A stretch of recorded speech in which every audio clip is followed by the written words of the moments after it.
Hey guys, this is Cadma here from It Came From the Radio in conjunction with Bitten Apple TV, along with Ralph. He's here, I promise you he is. We're down here in New Jersey, HorrorCon, and I'm telling you, we're here to scare the crap out of you, and I'm hoping to give you insomnia for nights, years to come.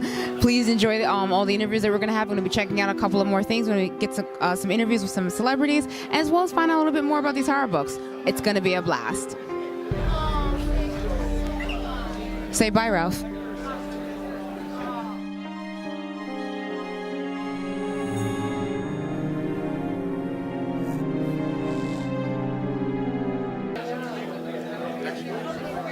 Hey guys, this is Cadma here from It Came From the Radio in conjunction with Bitten Apple TV. Now we're here with the legendary John Kassir, because we're all a little tiny and loony a little bit for him. So what I wanted to ask you was, considering that you are the ultimate voice of the Crypt Keeper, yes, in your personal life, have you ever experienced anything paranormal that would be worthy of a story that the Crypt Keeper himself would tell to teach others a lesson? Oh my gosh. Well, you know, I mean, as a kid, I was into the Tales from the Crypt comic book, so it's kind of ironic that I wound up playing the Crypt Keeper, so that was kind of fun. But I remember I used to order everything from the back of the comic books. You could order, you know, I always wanted one of the squirrel monkeys in a cup, but I never got one. But, you know, but you could order like pop-ups, like full-size cardboard cutouts of the different monsters. I was very much into the Universal horror monsters. And I had a cardboard cutout in the corner of my room of Frankenstein.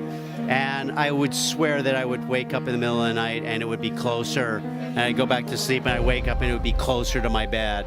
And I thought it was my brother, but he'd swear he never, you know, even now as an adult, he would have told me if it was him. And it would get closer to my bed.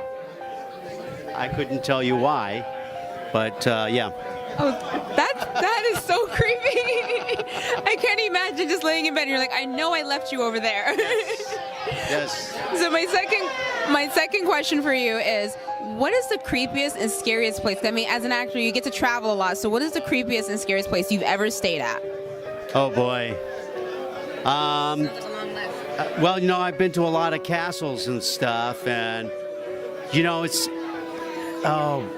Lady Jane, where she got her head cut off there in London. They have the stone that she placed her head down when they cut off her head when King Henry VIII took her head off. So that was kind of a creepy place to be.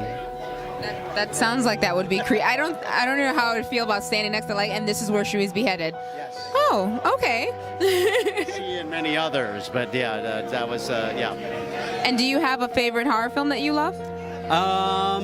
You know, it's kind of my favorite is also probably my favorite comedy as well. Abbott and Costello meets Frankenstein. And I do, and there's a story goes along with that connects oddly enough to the story of getting the cutout of Frankenstein, because there's a scene in it where they find Frankenstein in a packing box with all the packing material around it, and you know, he's like, you know, kind of thing. And I was like, Mom, you can get a Frankenstein, have it shipped to you. I want Frankenstein. You know, I wanted it really bad. And I had the models and everything that you could make of Frankenstein. And eventually I got old enough to realize you could, you know, Frankenstein was, you know, a character on TV. And that's when I ordered the full-size cutout of Frankenstein. But have always loved all the Universal horror movies, you know, anything with a theremin. You know, all the good stuff. I love how Abbott and Costello was basically your motivation to having that very creepy experience. That's not something you would expect watching them. But it's a great movie. It has all the classic monsters in it. It has the werewolf, it has Dracula, and it has, you know, Lon Chaney playing werewolf, and then it has Boris Karloff playing Frankenstein. So it was a really good match, the way they matched those guys up.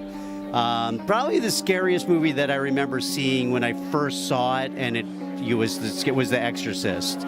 You know, I mean, those kind of movies are the ones that, I mean, modern day movies are the ones that give me the best. The ones that are like kind of like the religious fucked up shit. You know, that really that psychologically, yeah.